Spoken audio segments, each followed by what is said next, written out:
कह रहा हूँ जो डेफ ऑयल है वो आपको मार्केट से लेके नहीं डलवाना चाहिए, ना ठीक। किसी पेट्रोल पंप से, क्योंकि इसकी ग्रेड का फर्क है। अगर आपके रिकॉर्ड में नहीं रहेगा, कल को डेफ से रिलेटेड आपकी गाड़ी में कोई इशू आता है जी। तो आपको वारंटी क्लेम में नहीं कर। हाँ जी रमनीत जी, चेक करिए, ये देखो ये चला और वो देखो बंद नहीं हुआ, राइट। ये देखो ऑटो वाइपर्स चल रहे हैं। हेलो एवरीवन, गुड मॉर्निंग, कैसे हैं आप सब लोग?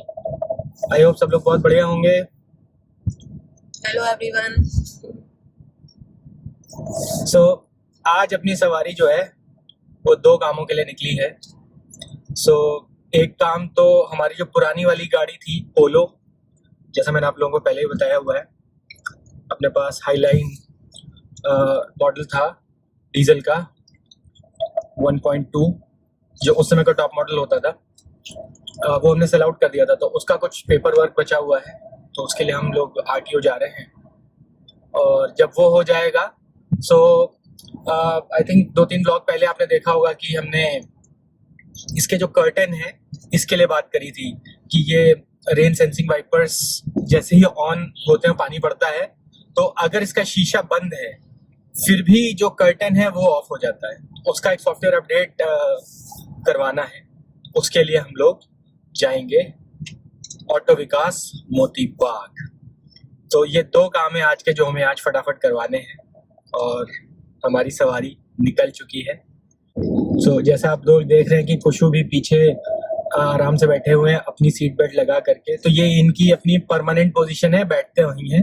कभी कभार इनको लगता है कि नहीं चलो गोदी में आना है, तो 10-15 मिनट के लिए आएंगे, मम्मी के पास बैठेंगे, बातें शातें करेंगे और फिर वापस अपनी सीट पर चले जाएंगे। बिना सीट बेल्ट लगाए ये भी नहीं बैठते हैं, तो ये इनकी एक अच्छी चीज है। I appreciate and everybody else also appreciates this. चलिए चलते हैं फटाफट। हम लोग अभी तो वैसे नोएडा एक्सप्रेस हाईवे पे हैं, और यहाँ पर एक चीज आप लोग नोटिस करोगे कि जो यहाँ पर लेन थे ना, जो व्हाइट कलर से जो लेन्स बनाते हैं, वो लेन्स अभी नहीं है। यहाँ पे कुछ काम चल रहा है, बट जहाँ तक मेरे को याद है ये काफी टाइम, मतलब 6-7 महीने हो गए हैं तब से यहाँ पर ये लेन्स नहीं है। ये लेन्स बहुत हेल्प करती हैं अपने आपको लेन में ड्राइव करने में, और पता होना चाहिए कि सबसे लेफ्ट लेन है वो हेवी व्हीकल्स के लिए है, जैसे trucks, dumpers and all, trailers. Middle वाली लेन हमारी कार की लेन होती है, और सबसे राइट वाली है जहाँ पर जैसे अभी ये पोलो चल रही है वो अपनी ओवरटेकिंग लेन होती है। वो नहीं है तो थोड़ा सा chaos ज़्यादा मचता है, मुझे ऐसा लगता है। तो प्लीज़ जल्दी से ये वाली लेन्स बनवा दो, काम जल्दी से ख़त्म हो जाए और लेन्स फटाफट वापस आ जाए। और दूसरी इम्पॉर्टेंट चीज़ यहाँ पर यह है कि इस हाईवे पे बहुत ज़्यादा स्पीड कैमरास लगे हुए हैं। तो यहाँ की जो स्पीड लिमिट है वो 100 की है, तो एवरीवन प्लीज़ इंश्योर कि आप लोग अपनी स्पीड लिमिट में ही ड्राइव करें, क्योंकि यहाँ बस फ़ोटो खींचती है और सीधे घर पे आपके बिल आ जाता है कि भाई ये राह चला। So make sure both the things.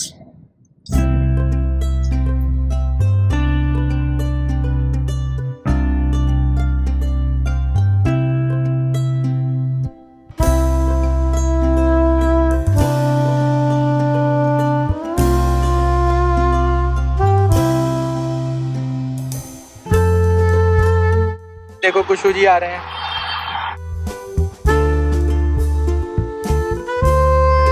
आ गए हम लोग आरटीओ में। अब यहाँ पे जल्दी से काम करवाते हैं और फिर निकलते हैं मोती बाग के लिए।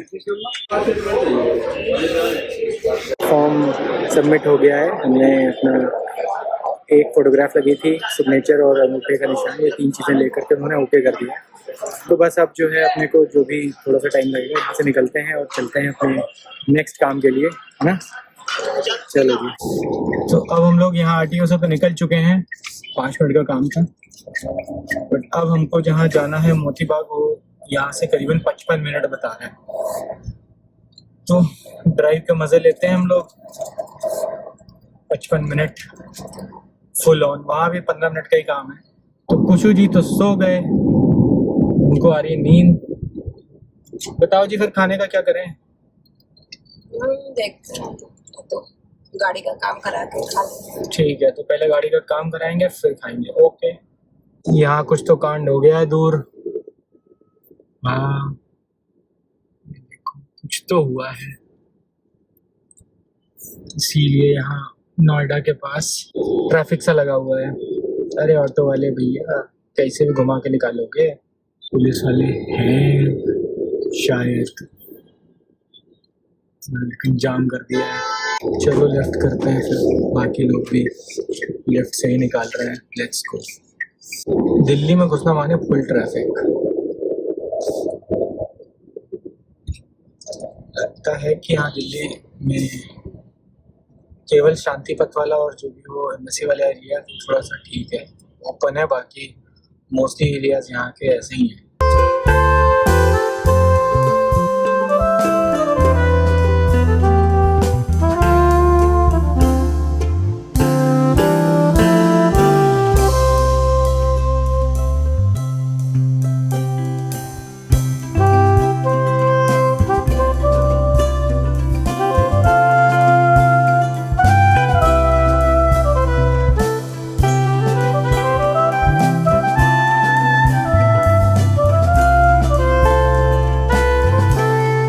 तो 538 साल बाद हम लोग पहुंच गए ऑटो विकास। दिक्कत ये है कि इसका जो गूगल मैप है वो दिखाता है इनका शोरूम जो कि पीछे है, बहुत पीछे है, और ये जो है ये बहुत ही ज्यादा पीछे है। तो भैया यहाँ अभी पहुंच तो गए, अब नवनीत जी को फोन करते हैं, पूछते हैं क्या सीन है। यहाँ तो भाई अपनी गाड़ी अभी आगे पीछे ही हो रही है, कभी यहाँ लगाओ कभी वहां लगाओ, 2 मिनट का काम है, वो आगे पीछे कर रहे हैं। ठीक है देखते हैं।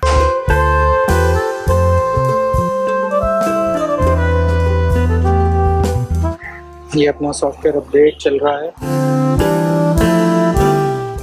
जैसे कंप्लीट होगा फिर दिखाएंगे। डिवाइस देखो यहाँ नीचे भी लगी हुई है, लैपटॉप भी लगा हुआ है। तो नवनीत जी बहुत ही इंपॉर्टेंट बात बता रहे हैं।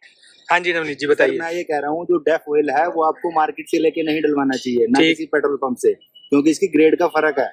अगर आप टाटा का भी डलवाते हो तो कमर्शियल का मत डलवाओ, और अगर आपने डलवाना है तो कंपनी में डलवाना चाहिए, क्योंकि आपके रिकॉर्ड में रहना चाहिए ये। अगर आपके रिकॉर्ड में नहीं रहेगा, कल को डेफ से रिलेटेड आपकी गाड़ी में कोई इशू आता है तो आपको वारंटी क्लेम में नहीं कर पाओगे। अब आपने ये बात बताई, मुझे जस्ट अभी याद आ रहा है, कल रात पे हमारा जो बॉस ग्रुप है बैंड ऑफ सफारी सोल, उस पे किसी बंदे ने डाला है कि मैं उसके पास डेफ खत्म हो गया था, उसने टाटा के ट्रक वाले उनसे डलवाया जिसकी प्राइस भी कम थी 10 लीटर की, लेकिन भाई ने डलवा लिया है। अब तो मतलब लिया है तो उनको क्या करना पड़ेगा, नियर बाय किसी भी टाटा के अथोराइज पैसेंजर कार पे जाके अपना टैंक क्लीन कराएं और दोबारा से रिफिल कराएं, नहीं तो उनको प्रॉब्लम आएगी। थैंक यू सो मच, ये बहुत ही अच्छी इन्फॉर्मेशन है। वो खाना पीना चालू हो गया इन लोगों का आते ही तुरंत है, और इतना सारा खाना खाओगे। ये रहा तंदूरी सिजलर। अभी ये वाला सनरूफ कर्टन वाला जो काम है वो करवा लिया है, एक बार चेक करके देख लेते हैं। हाँ जी नवनीत जी चेक करिए, ये देखो ये चला और वो देखो बंद नहीं हुआ, राइट। ऑटो वाइपर्स देखो, ऑटो वाइपर्स चल रहे हैं एवरी टाइम, बट ये देखो अब बंद नहीं हो रहा। तो ये वाला सॉफ्टवेयर अपना हो चुका है अपडेट। ठीक है नवनीत जी, थैंक यू सो मच, आपने मेरे 2-3 काम करा दिए जो कि बहुत बढ़िया है। बाकी लोगों को भी प्रॉब्लम है मैं जरूर बिल्कुल सर, आप अपने ग्रुप पे डाल दीजिए, किसी को ये कंसर्न होगा मैं करके दूंगा। बिल्कुल ठीक है, thank you thank you thank you.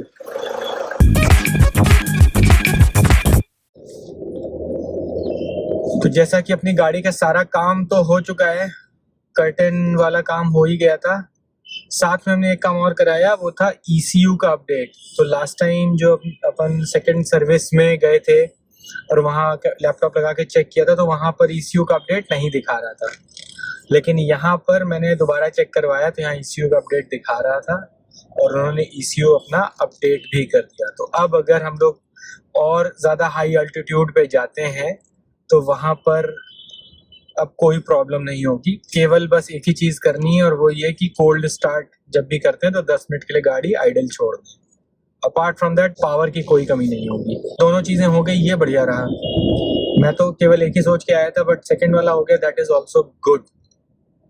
और एक चीज़ और, एक अपडेट और है कि जो अपना सॉफ्टवेयर अपडेट की बात हो रही थी इंफोटेनमेंट सिस्टम के, क्योंकि इसमें मेरा एप्पल कारप्ले महीने 2 महीने में एक बार ग्लिच मार देता है, वो ब्लैक स्क्रीन आती है, इंस्ट्रूमेंट क्लस्टर पे दिखता रहता है जो भी म्यूजिक बज रहा है या अगर कॉल चल रही है, बट यहाँ या फिर अगर नेविगेशन एप्पल मैप्स पे चल रहा है तो वो भी मेरे को इंस्ट्रूमेंट क्लस्टर में दिखाता है, लेकिन जो इंफोटेनमेंट स्क्रीन है वो उतना केवल एप्पल कारप्ले का एरिया जो है वो ब्लैक हो जाता है।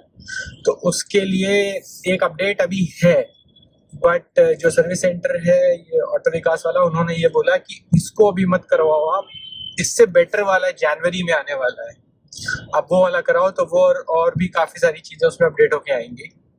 सो मैंने अभी अपडेट नहीं करवाया है, I am waiting for this, क्योंकि ये ग्लिच कभी 1-2 महीने में एक बार ही होता है।